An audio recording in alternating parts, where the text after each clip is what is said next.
Deuxième partie de l'émission Le Monde en 7 de ce samedi. Nous allons poursuivre maintenant avec le Togo. Alerte terrorisme. Une attaque terroriste a eu lieu au Togo. C'était le 11 novembre dernier. On va en parler tout de suite. Toujours, mes deux invités sont là. Belhezou Ouiaou Badassé, secrétaire général du Parti du Peuple d'intégrité PPI, et Beau Soleil Obekou, député et président de l'association Togo pour tous. Alors, d'abord, avant d'évoquer le fond de sujet, on parle d'attaques terroristes à l'issue du Conseil des ministres d'hier. Il y a eu un autre communiqué qui a informé l'opinion qu'à l'entame du Conseil, le président de la République a informé les membres du gouvernement de l'attaque que notre pays a subie dans la nuit de mardi à mercredi, mardi 8 à mercredi 9, dans la localité de Sanloaga, c'est dans la préfecture de Pendjel. Nous sommes là dans l'extrême nord du Togo. Suite à cet événement, le président de la République s'est rendu dans la préfecture afin de constater sur place la violence de l'attaque. On parle donc d'attaque violente. Il a porté à nos forces de défense et de sécurité un message de soutien, d'encouragement et de félicitations en son nom propre et au nom du peuple togolais, forces de défense et de sécurité, dont il a salué la bravoure, la vaillance et le professionnalisme, surtout de la session qui est déployée dans la localité de Sanloga dans le cadre de l'opération Kundouaré, destinée à sécuriser les localités situées dans l'extrême nord du pays. Je veux d'abord, au Soleil Obekou, revenir sur cette opération Kundouaré, qui a été lancée il y a quelques mois. À l'époque, déjà, on avait assisté à une sorte de jeu de cartes au niveau des forces de défense. On avait vu un nouveau maillage du territoire, de nouveaux placements.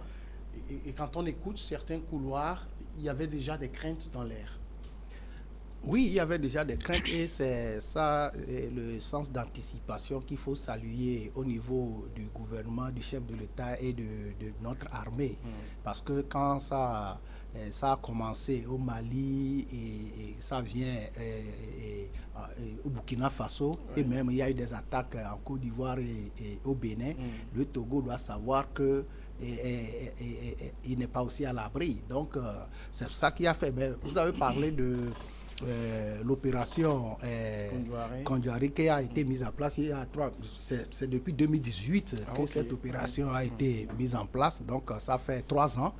Donc ça veut dire que les autorités du Togo ont pris au sérieux cette menace-là djihadiste sur le Togo.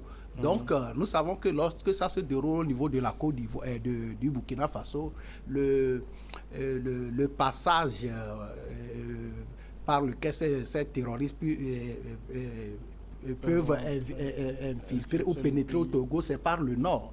Donc, c'est pour cela que on a mis cette opération-là en place pour quadriller le nord et constituer une sorte de rideau et pour pouvoir empêcher ces terroristes de rentrer. Donc, le mercredi, dans la nuit du mardi au mercredi passé, il y a eu cette attaque-là. Ils ont tenté de pénétrer en attaquant nos forces de l'ordre et de défense à ce niveau. Et Dieu merci, et par leur bravoure et leur professionnalisme, ils ont pu repousser cette attaque. Et je crois qu'il y a eu des renforts, tout ça. Il faut être toujours vigilant à ce niveau. Et voilà, le pays tout entier est solidaire avec l'armée pour pouvoir être vigilant et ne pas permettre que ces terroristes-là opèrent dans notre pays. J'ai lu et relu le communiqué qui donne information sur ce que le chef de l'État a dit au Conseil des ministres. Il y a ce mot que je cherchais, que je n'ai pas trouvé dans le communiqué, c'est le mot terroriste. On a parlé d'attaque, mais je n'ai pas vu de mot terroriste. C'est vrai qu'on a lu dans certains médias, sur les réseaux sociaux, terroriste. Est-ce qu'il n'est pas peut-être un peu trop précipité déjà de parler d'attaque terroriste, parce qu'on sait tout le sens que ce mot a dans le contexte qui est celui que connaissent beaucoup de pays aujourd'hui? Oui, bon, je n'ai pas encore lu quand même le communiqué, mais je pense que s'il n'y a pas le mot terroriste, ça a été fait sciemment. Le mot a été évité sciemment parce que pour parler d'attaque terroriste, je pense qu'il y a certains indicateurs qu'il faut relever d'abord. Mais tout compte fait, ce qui est important ici, c'est qu'il y a une attaque qui est venue de l'extérieur. Le président de la République, à la suite de cette attaque-là, s'est déplacé pour aller constater de visu la violence des dégâts. C'est à l'issue de ça qu'il a fait un rapport au Conseil des ministres. S'il a évité le mot terroriste, je pense que c'est lui-même, il sait de quoi il s'agit et quelle est la nature de cette attaque-là. Et il faut éviter quand même d'employer le terme terroriste. Mais si on revient à l'acte même qui s'est posé, je pense que le risque les menaces pesaient depuis fort longtemps parce que le terrorisme s'est confirmé dans la région du Sahel, surtout avec les exactions qui se produisent au Burkina Faso voisin, qui est un pays frontalier. Cela s'est confirmé le 15 février 2019 avec l'attaque du poste de douane mobile. Je crois que c'est à Bolgou, une localité, une province du Burkina, très proche, très voisine de la région centrale, de la région des savanes du Togo, avec 4 victimes, dont un prêtre espagnol. Je crois qu'à partir de cette date-là, le Togo a senti réellement la menace de l'extrémisme violent. C'est pourquoi des dispositions ont été prises. Déjà en amont, à partir de 2017, cette disposition avait déjà été prise avec une redistribution des cartes au niveau des forces armées togolaises pour bien mailler le territoire togolais, et avec l'opération Kunjuare qui a été déployée dans la région des savanes pour sécuriser les frontières nord avec les pays comme le Bénin, le Burkina Faso, surtout le Burkina Faso qui est vraiment un terrain fertile pour les djihadistes et puis les extrémistes. Le caractère terroriste de l'attaque se démontre pour vous? Oui, mais je crois que les informations que nous avons eues, même au soir, même dans les premières heures de cette attaque, on avait parlé d'attaque djihadiste. Oui, donc, c'est les réseaux sociaux maintenant. La version officielle n'a pas employé le mot terroriste. Oui, mais tout porte à croire que c'est une attaque terroriste. Tout porte à croire que c'est une attaque terroriste, même si ce n'est pas mentionné et ce n'est pas précisé. On a parlé d'attaque. Est-ce que c'est... Et puis vers la fin, on a parlé de tentatives de déstabilisation. Voilà. Donc si on parle de tentatives de déstabilisation et que c'est les postes avancés au niveau des forces de l'ordre et de sécurité qui sont là-bas pour empêcher les djihadistes de pénétrer au Togo, donc tout porte à croire que c'est les djihadistes qui ont attaqué. Donc, et d'autant plus que les premières informations ont parlé d'attaque djihadiste. Donc, de toutes les façons, cette attaque a été repoussée. Il y a eu notre armée a été à la hauteur de cette attaque-là. La population, le peuple togolais est protégé et nous devons féliciter nos forces de l'ordre et aussi les soutenir et appeler à la vigilance et aussi appeler à ne pas céder à la panique. Peut-être que c'est l'objectif même de ces individus mal intentionnés, le fait qu'ils savent qu'ils ne peuvent pas peut-être pénétrer et facilement au Togo, ils peuvent mener certains actes, ils peuvent poser certains actes qui vont amener la panique au niveau du peuple, mais il faut appeler aussi au calme et à avoir confiance à nos forces de l'ordre et de sécurité et les soutenir afin qu'ils puissent faire leur travail normalement et que notre pays puisse être protégé. Et je crois que par rapport aussi au travail que fait notre armée au niveau extérieur, notre armée qui va aider aussi les pays qui sont au Mali, au Mali, tout ça. Donc, ça ne réjouit pas les djihadistes. Donc, ils vont chercher à déstabiliser ces pays-là qui prêtent main forte aux pays déjà attaqués. Donc, nous savons que cette menace-là existe. Donc, nous devons redoubler de vigilance pour pouvoir être plus protégés et empêcher ces terroristes de déstabiliser notre pays. dans la version donc, du Conseil des ministres, on parle de violence de l'attaque. Le président est parti constater sur place la violence de l'attaque. Donc, ça montre qu'en face, il y avait du moins des ennemis lourdement armés. Oui, effectivement, parce que lorsque moi j'ai lu sur les réseaux sociaux les écrits des uns des autres, je crois que l'attaque a été effectivement violente. Et nos forces de défense et de sécurité ont fait face à un groupe qui est lourdement armé et qu'ils ont réussi, heureusement aussi, à dérouter. Donc c'est le lieu de tirer la sonnette d'alarme sur une extrême vigilance qu'il faut adopter, surtout vis-à-vis des personnes qui vivent dans les zones frontalières et qui, vous savez que nos frontières sont poreuses. Il y a des mouvements chaque jour, des va-et-vient. Donc, il faudrait un contrôle vraiment de ces flux-là qui arrivent parce qu'on ne sait pas qui est qui. Pour éviter à notre pays ce que malheureusement d'autres pays voisins sont en train de connaître aujourd'hui, c'est-à-dire le terrorisme et l'extrémisme violent. Attaque violente, mais riposte quand même en face, ça veut dire que notre armée a les moyens de réponse, sa capacité de riposte est importante. Oui, on peut dire que notre armée a les moyens de faire face à ces attaques et aussi au jour le jour, on ne cesse de doter cette armée-là des moyens capables de faire face à ce terrorisme qui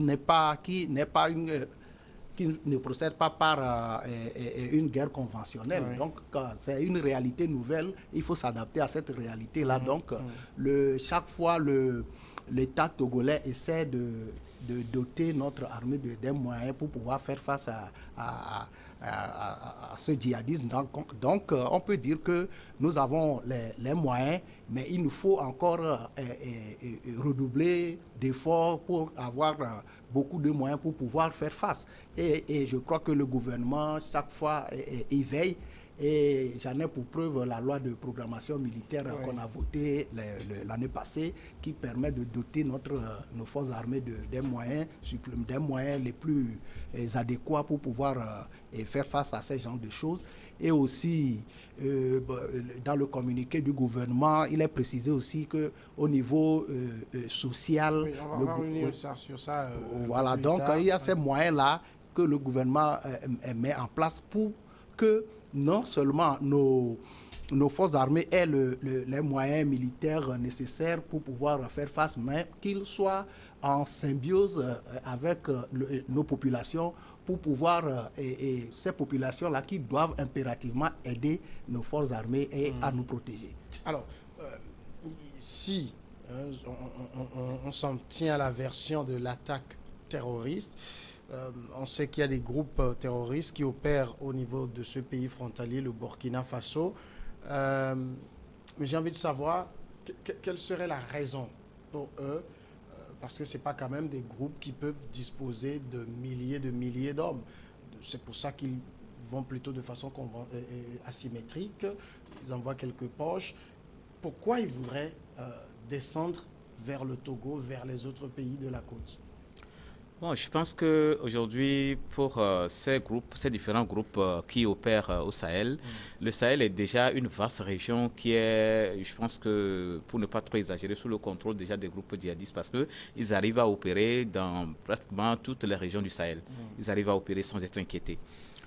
S'ils sont descendus jusque, parce que le sud du Burkina et le sud-est du Burkina est en proie également à des violences. Oui. Et je pense que le Togo, étant proche, doit être vigilant. Pourquoi le Togo doit s'inquiéter et doit prendre vraiment la mesure de la chose au sérieux?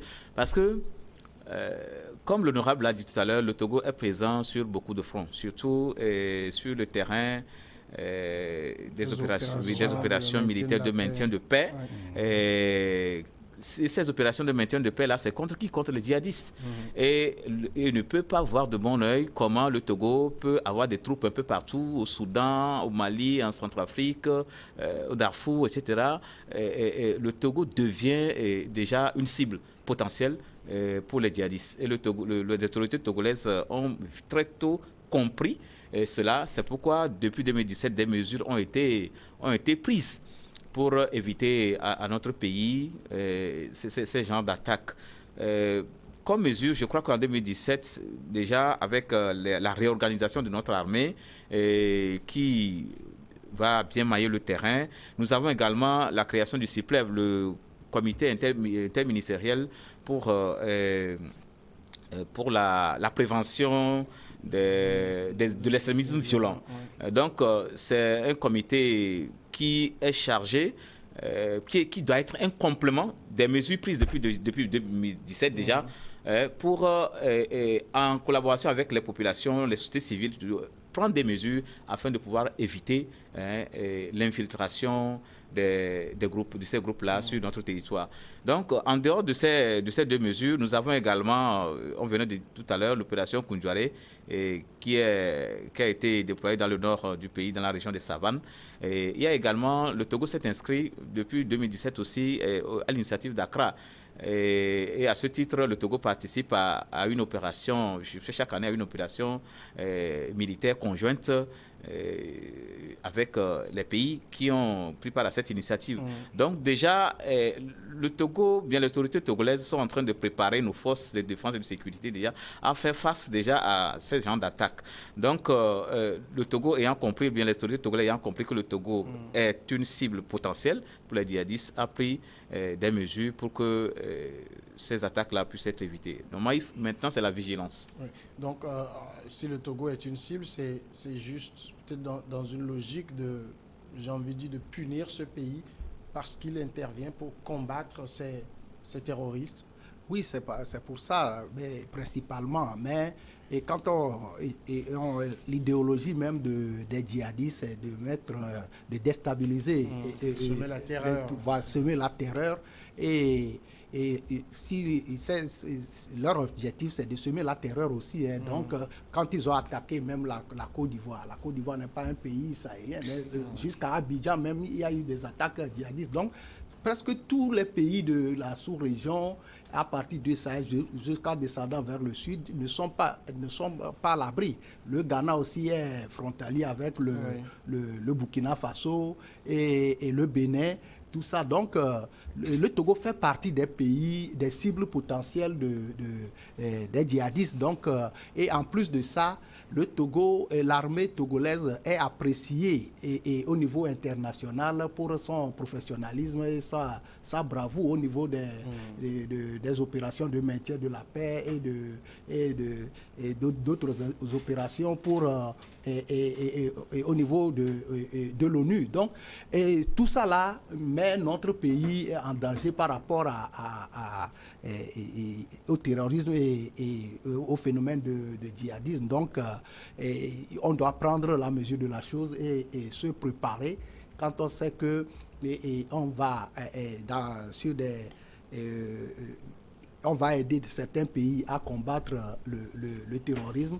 Il faut savoir que il ne faut pas qu'on s'expose on s'expose à ce terroriste-là et on doit prendre nos dispositions pour éviter qu'il nous attaque et qu'il déstabilise notre pays. Parce que quand nous sommes déstabilisés, est-ce que nous pouvons aussi avoir encore les moyens de pouvoir envoyer nos contingents, nos militaires pour aller dans des opérations au niveau international? Non. Donc tout ça là fait partie de cette stratégie de ces djihadistes-là et le Togo a compris.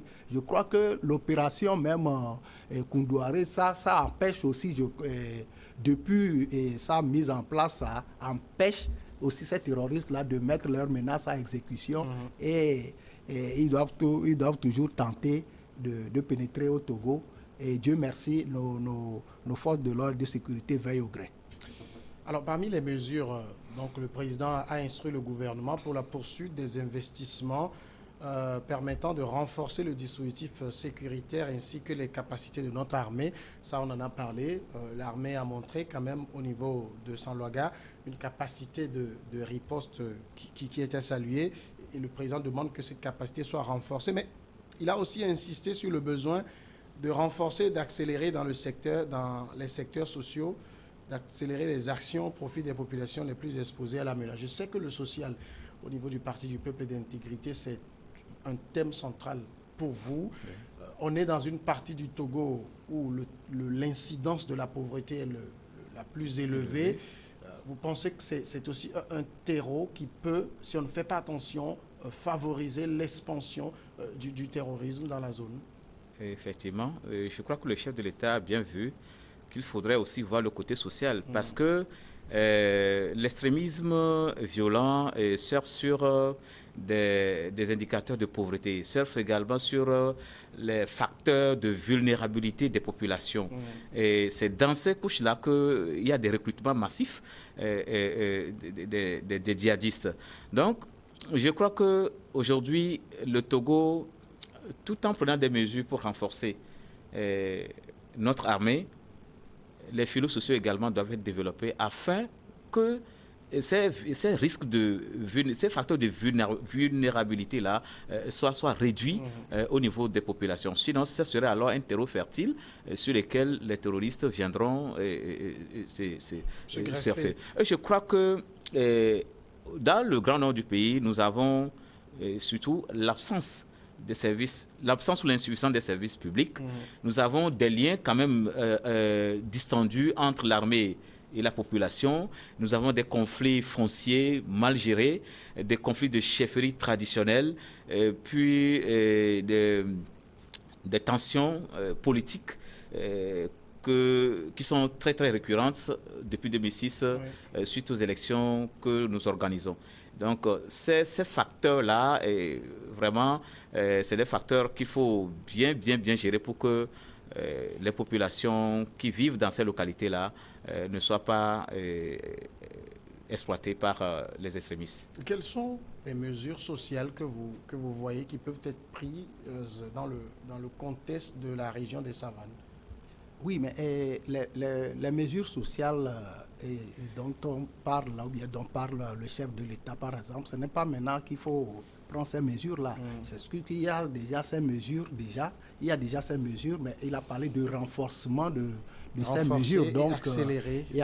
Voilà. Donc, il faut amplifier ces mesures pour avoir un impact de ces mesures-là sur la population, afin que la population puisse quand même être un temps soit peu, si on peut, je peux m'exprimer ainsi, faire face aux défis de pauvreté même dont il fait face. Donc actuellement, il faut aller, par exemple, quand on parle de mesures sociales, nous avons le fait qu'il y a des populations vulnérables où il y a certaines mesures qui étaient mises déjà en place, par exemple le transfert monétaire à ces populations les plus vulnérables.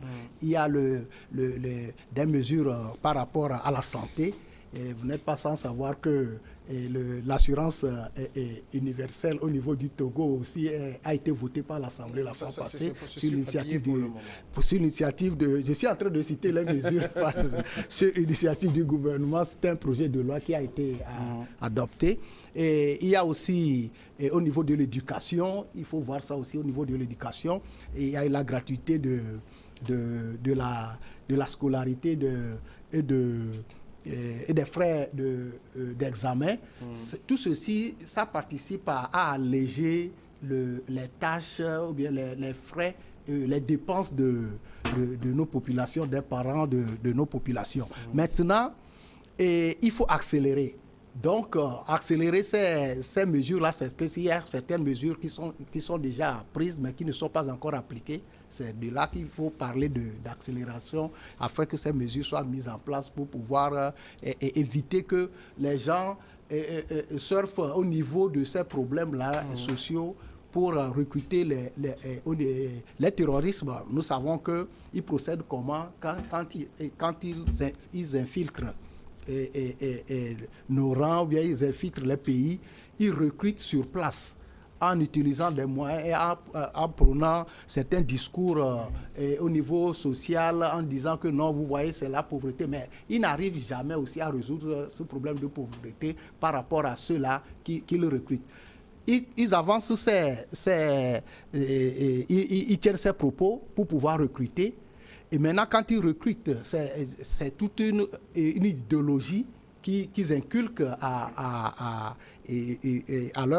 aux recrues pour pouvoir les envoyer à commettre des actes violents, de meurtre, tout ça là. Donc, au niveau social, il faut regarder et activer ces mesures-là et les amplifier pour amener les populations à faire confiance toujours aux dirigeants et afin de pouvoir aider notre armée à pouvoir bien protéger notre pays. Mais si je reste toujours avec vous, mais si le président est obligé aujourd'hui d'insister sur ça, est-ce que ce n'est pas aussi un aveu d'échec? Non, pas du tout. Il a parlé d'amplifier, d'accélérer, de renforcer. Donc ce n'est pas un aveu d'échec, mais lorsque, avant, on a pris des dispositions militaires. Et combattre le terrorisme, ce n'est pas seulement au niveau militaire qu'il faut agir. Donc, il rappelle par rapport à la menace qui est imminente, qui a été même déjà mise à exécution, qu'il rappelle que ces mesures sociales aussi doivent accompagner rapidement les efforts militaires sur le terrain. Ce n'est qu'un rappel. Et il faut mettre ça sur place pour pouvoir rendre efficaces les actions contre les djihadistes. Est-ce que vous pensez qu'on en fait déjà, je ne vais pas dire assez, mais on en fait déjà beaucoup pour cette région? Il y a beaucoup à faire. Surtout pour la région des savanes, il y a beaucoup à faire parce que si vous visitez la région, vous allez voir que vraiment la pauvreté est rampante. Elle est rampante. Et c'est ce que nous avons dit au PPI depuis. Nous avons estimé que le régime qui nous dirige n'est pas un régime qui est né depuis 2005. C'est un régime qui est cinquantenaire. Donc, si c'est en 2019 qu'il faut que ce régime-là va savoir que les populations ont besoin de transferts directs, je pense que c'est dommage. C'est pourquoi je dis que c'est un aveu d'échec, le fait que le chef de l'État demande et insiste encore sur les mesures sociales à renforcer dans cette zone-là, c'est un aveu d'échec. Parce que depuis 50 ans, on aurait mis déjà on aurait pris des dispositions pour que ces mesures-là puissent être à la disposition des populations. Voilà pourquoi nous, depuis 2016, nous avons proposé ces transferts directs-là à travers le programme AFASO, assistance familiale pour l'ascension sociale, qui accorde 4 000 francs pour chaque famille qualifiée. Maintenant, il faudrait prendre des familles selon les besoins. Et c'est pourquoi nous avons proposé également la suppression des allocations familiales, que l'allocation familiale ne soit plus liée maintenant à l'emploi, mais aux conditions de chaque famille. C'est ce qui se fait dans d'autres pays. Je pense que c'est à la suite de notre proposition, nous avons, en 2019, vu que le gouvernement quand même a lancé en mars les transferts directs qui concernent 60 000 foyers. Nous avons voulu que ce programme soit étendu à toutes les couches vulnérables, pas seulement à une catégorie, à une région donnée. Donc, il y a beaucoup à faire dans la région septentrionale en matière de l'eau, de la santé, et surtout même des choses les plus élémentaires. Lorsque nous parlons même de la pièce de nationalité, les gens trouvent ça bizarre, mais c'est un facteur de frustration des populations. Lorsque un enfant qui naît sur le sol togolais n'a pas les moyens, le papa aussi n'a pas les moyens de lui délivrer la pièce de nationalité, vous voyez que, quelles que soient les études, à un certain niveau, cette pièce-là va manquer et beaucoup de Togolais sont mis sur le carreau comme ça à faute de cette pièce. C'est des facteurs également qui causent la frustration et le gouvernement devait, depuis que nous avons tiré la sonnette d'alarme, regarder cette question de plus près. Nous avons demandé que si la nationalité ne peut pas être supprimée, alors qu'elle soit délivrée le même jour où on délivre la pièce de naissance pour que les citoyens à partir d'un certain âge ne puissent pas en souffrir. Il y a, pour cette région dont nous parlons, la région des savanes, pour les quelques fois où j'ai eu l'occasion de faire un tour là-bas, on ressent cette pauvreté-là. On la ressent. Ce qui existe comme activité, c'est rien du tout. Donc il y a quand même tout à refaire là-bas. Si aujourd'hui on sent une menace et qu'on sait que le terreau, c'est la pauvreté, c'est la condition sociale des gens, il faut remettre cette région en chantier, j'ai envie de dire. Oui, c'est ça, il faut. Vous savez, la lutte contre la pauvreté, c'est une lutte permanente. Hein. Et on ne peut pas gagner cette lutte-là en 10 ans, 20 ans, 30 ans. Mais il faut avoir cette volonté-là de pouvoir agir effectivement pour pouvoir venir à bout de cette pauvreté. Et cette pauvreté-là, ce n'est pas dans un seul pays, ce n'est pas au Togo seulement qu'il y a cette pauvreté. Il faut prendre conscience vraiment de cette pauvreté-là au niveau du Nord, comme avant. Quand vous prenez les indicateurs d'il y a 20 ans, 30 ans, au niveau des au côté ouest, sud, tout ça là, on croit que là-bas, on est plus riche, où la pauvreté est moins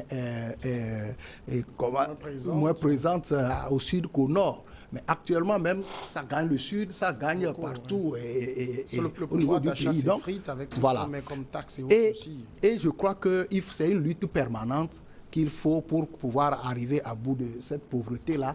Et beaucoup de pays, il n'y a pas de pays au monde où on ne parle pas de pauvreté, mais il faut cette volonté politique de pouvoir agir. Et quand on parle de lutte contre la pauvreté, et aussi, il faut penser aussi aux ressources. Oui. Il faut penser aux ressources. Il ne faut pas seulement... Il est bien beau de pouvoir énumérer des actions à mener pour pouvoir arriver au bout de cette pauvreté. Mais il faut se demander aussi quels moyens disposons-nous pour pouvoir arriver à mener cette lutte-là pour la gagner contre la pauvreté. Donc aussi, vous venez de demander il faut remettre tout en chantier et il faut avoir une volonté politique. Je crois que cette volonté-là se manifeste, d'autant plus que quand vous prenez même le budget de l'année 2021, 44% du budget des dépenses sont consacrés au social. Cette année, quand vous prenez le Conseil des ministres, le communiqué du Conseil des ministres, il y a déjà la loi des finances 2022 qui a été adoptée. Et cette dépense au niveau social, là, ça a augmenté de 44%, c'est arrivé à 46, voire 47% des dépenses de l'État qui sont consacrées pour le social. Donc, il y a cette volonté-là et ces actions-là qui sont posées. Mais on peut le dire aussi, c'est insuffisant parce que par rapport aux ressources que nous avons, mais il faut intensifier, redoubler d'efforts pour pouvoir agir dans ce niveau, à ce niveau. Et aussi, c'est ça le problème de tous nos peuples, de toutes nos populations. Il faut amener à trouver de l'eau, à faire manger la population. Au niveau, il faut que la population se soigne. Mais tout ceci aussi a un prix. Il faut des ressources pour ça. Et nous savons aussi, par rapport aux priorités, avec les ressources que nous avons, quand je donne un exemple, quand on évoque les actions à mener pour arriver, par exemple, à bout de la pauvreté, au même moment qu'on lutte pour la pauvreté, il faut lutter aussi pour la sécurité. Ça aussi, c'est une priorité. Et faire aussi, mener des actions aussi dans beaucoup de secteurs à la fois. Donc, c'est ça aussi qui amène la difficulté dans la gestion au niveau de la lutte contre la pauvreté. Et vivement que nos autorités redoublent d'efforts. Il faut les soutenir aussi, les encourager à faire plus pour que nous puissions, nos populations puissent être satisfaites et avoir l'épanouissement et aussi lutter à ce niveau. C'est ça même. Quand on parle aujourd'hui de 47% de... 46,6%. Voilà, donc c'est des dépenses qui sont consacrées au social. Il faut aussi accélérer ces actions-là pour que ça puisse impacter la population. J'avais envie de dire, quand vous disiez qu'il faut les encourager à faire plus, c'est pour ça qu'ils sont là. Ah oui, mais c'est pour ça qu'ils sont là, mais il faut les encourager à faire leur travail, c'est ça. Ouais. D'accord, le président a également, il y a cet aspect aussi qui est important, invité à resserrer constamment les liens entre l'armée et la population parce que dans la lutte contre le terrorisme, c'est le renseignement qui est important. Et on sait aujourd'hui que, je ne sais pas à quel pourcentage on peut l'estimer, mais le renseignement humain reste très important. Est-ce qu'on a déjà gagné le pari de la collaboration armée-nation au Togo? Bon, je crois que les efforts sont en train d'être déployés dans ce sens, mais le pari n'est pas encore gagné. Et c'est lorsque vous voyez un peu le programme, la mission aussi assignée à l'opération Kundwari, c'est une de ces missions. Vous allez voir que des FDS en collaboration avec les communautés locales font des actions ensemble au bénéfice de la communauté. Donc toutes ces actions-là rentrent dans le cadre de tisser des relations, avoir un ciment entre l'armée et sa population. Et c'est lorsque cette relation-là existe réellement, ce lien-là existe réellement, que les populations peuvent renseigner nos forces de défense et de sécurité des individus, peut-être qu'on pourrait soupçonner d'appartenir à tel ou tel groupe djihadiste. Je voudrais revenir aussi par rapport à certains facteurs. Je crois que le chef de l'État, une fois dans son discours, avait dit que il y a une minorité qui s'accapare des richesses du pays. J'aimerais ajouter que les terroristes ou bien les extrémistes recrutent dans la majorité qui n'a rien. Et cette majorité-là qui n'a rien, que le chef de l'État a reconnu, je voudrais que des actions soient prises pour que tout ce que la minorité a gardé comme moyen, que ces moyens-là puissent être redistribués. Parce que la redistribution équitable des richesses nationales est un facteur très important de la paix sociale. S'il n'y a pas une redistribution équitable, on n'aura jamais de paix sociale. Lorsque certains sont à l'aise, ils mangent 3 fois par jour et d'autres difficilement arrivent à trouver un repas chaud par jour. Et comment voulez-vous qu'ils ne puissent pas adhérer à ces groupes, malheureusement? Donc, nous avons du travail, un travail de sensibilisation, mais aussi il faut un travail de volonté politique au niveau de nos dirigeants pour qu'il y ait une redistribution équitable des richesses du pays. Un grand dirigeant africain qui est un grand panafricaniste disait qu'il fait le choix entre le champagne pour les uns et l'eau potable pour tous. Le choix est clair, c'est la deuxième option. Oui, le choix est clair. Le choix est vraiment clair. Je reviens donc sur la collaboration armée-nation avec vous. Qu'est-ce qu'il faut faire de plus pour gagner ce pari? Oui, c'est ça. D'abord, les frustrations aussi viennent au niveau, quand les frustrations, ça prend naissance aussi dans la pauvreté. Lorsqu'on est frustré et on vous dit qu'il faut participer à la sécurisation du pays, bon, je crois que des fois, on a tendance à être réticent. Donc, lorsque au niveau social, les situations sont améliorées ou on améliore les situations au niveau social, et il faut aussi la sensibilisation et la communication. Je crois que ce rôle-là, l'armée le fait aussi, et tient ce rôle-là depuis un certain moment où il communique même elle communique par rapport même à certains actes qu'elle pose, même au niveau santé, où vous allez trouver des détachements de la médecine militaire qui vont poser des actes au niveau médical pour aider les populations vulnérables qui n'ont pas les moyens de se faire payer une opération chirurgicale, par exemple. Donc, et en dehors de ça, il faut rassurer les populations, que les populations comprennent que s'il y a une présence des forces de défense et de sécurité quelque part, ce n'est pas contre cette population, mais au contraire, c'est pour protéger cette population. Donc, il faut communiquer, il faut aussi agir au niveau social, communiquer, et je crois que c'est avec ça qu'on peut gagner ce pari qui n'est pas du tout facile. Mais dans ce sens de collaboration entre les deux entités, est-ce que la plus grande responsabilité ne revient pas à l'armée? Oui, bien sûr. La plus grande responsabilité revient à l'armée, qui est une institution de la République. Donc, l'armée, institution, oui, ça, mais le débat. L'armée n'est pas une institution de la République. L'armée, on parle de l'armée républicaine. Comme une institution. Écoute-moi. Les institutions sont claires, mais l'armée, c'est pas une institution, c'est un corps qui est là. Oui, c'est un corps, mais un corps défini. son rôle, c'est de faire quoi? L'armée est une institution de la République. De la République, ce que je dis, c'est que... L'armée n'est pas une institution comme la présidence de la République. Non, ne parle pas de... L'armée appartient à l'État quand même. L'État, c'est l'État qui assume le truc. De l'État.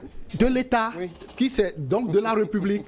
C'est un corps de la République. Quand on parle même de l'armée républicaine, maintenant, donc ça veut dire que l'armée, c'est aussi une partie de l'État.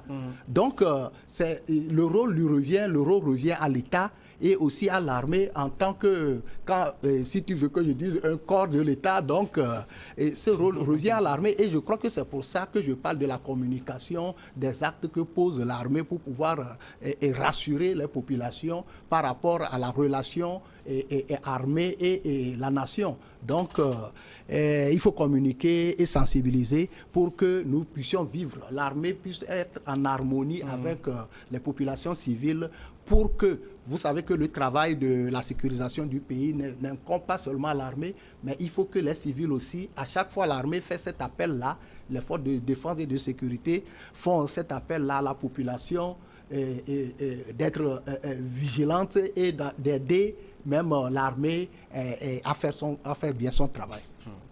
Donc, on a vu qu'il faut renforcer cette collaboration entre armée et nation. Il y a un autre aspect, il nous reste quelques minutes, il y a un autre aspect que je voudrais qu'on relève aussi, c'est, je l'appelle le sentiment nationaliste. Lorsque j'ai un fort sentiment patriotique, est-ce que je peux retourner l'arme contre mon pays? Je pense qu'il faut travailler sur ça à certains niveaux aussi. Oui, c'est un facteur très important parce que lorsqu'on appartient à un pays, à une nation, il faut qu'on soit prêt à le défendre et à le protéger au prix même de notre vie. Il faudrait que nous soyons prêts à cela. Et ce sentiment nationaliste-là doit être cultivé et c'est à travers l'éducation. Oui. À travers l'éducation. Donc, cela appelle à revoir les programmes et les différents curricula qui sont enseignés dans nos écoles pour que déjà l'apprenant ait ce sentiment-là, cette fierté-là d'appartenir à sa communauté, à son pays et d'être prêt à le protéger, à le défendre en cas de danger. Je pense que ça peut aider beaucoup notre pays, le Togo, dans les jours à venir. C'est un facteur très important. Vous pensez qu'il est important de faire ça, travailler sur le patriotisme? Ah oui, ça il le faut. Il faut l'amour de la patrie, il faut travailler, sensibiliser sur le patriotisme. Même le patriotisme, mais ça va de soi. Le patriotisme va de soi. Lorsqu'on constate que au niveau du civisme, tout ça là, ça ne marche pas bien, il faut agir à ce niveau. Et rappeler à chaque fois ce patriotisme-là que nous devons face à notre nation. Quand vous prenez tous les citoyens, tout le monde se dit, tout le monde appartient quand même à une nation et à cet amour-là de la nation. Donc il faut le prouver par ce patriotisme-là et surtout agir aussi pour que quand on parle de son pays, quand on parle du Togo par exemple, que chaque Togolais se sente impliqué ou concerné par tout ce qui se passe dans le pays et surtout pour que chaque citoyen se sente concerné par le développement de ce pays-là qui est un patrimoine commun à nous tous. Merci beaucoup, Beau-Soleil Obekou, président de l'association Togo pour tous. L'association, elle se porte bien? Elle se porte très bien. Et Abel Hezoui Aobadassé, secrétaire général du Parti du Peuple et d'Intégrité, le PPI, à votre niveau? Ça va. Nous sommes actuellement sur le terrain. Bon, c'est un temps de repos quand même pour la plupart des partis politiques puisqu'il n'y a plus de grain à moudre. Nous sommes mais les associations, les partis bougent aussi quand il y a élection, c'est aussi peut-être ce qui est... Mais les associations bougent chaque fois. Mais les partis ne sont pas vraiment présents dans le débat. Pourquoi? Dans quel débat nous sommes présents? Bon, dans le débat en général. Nous avons au PPI, nous avons toujours pris des positions. Ne suscite pas le débat. Nous avons toujours pris des positions, nous avons toujours suscité des débats au niveau du PPI parce que la grande partie des mesures prises par le gouvernement ces dernières années, je peux dire que ces idées-là émanent du PPI. Parce qu'à chaque fois, nous mettons sur le tapis un dossier et qui est rapidement saisi par le gouvernement. Et à ce titre, nous ne dormons pas, nous sommes un grenier d'idées, nous fournissons cela au gouvernement. Nous n'attendons pas de venir au pouvoir d'abord avant de proposer. Nous sommes une force de proposition. Merci à Belezou Yaobadassé, merci à tous également d'avoir suivi Le Monde en 7 de ce samedi. On se retrouve la semaine prochaine.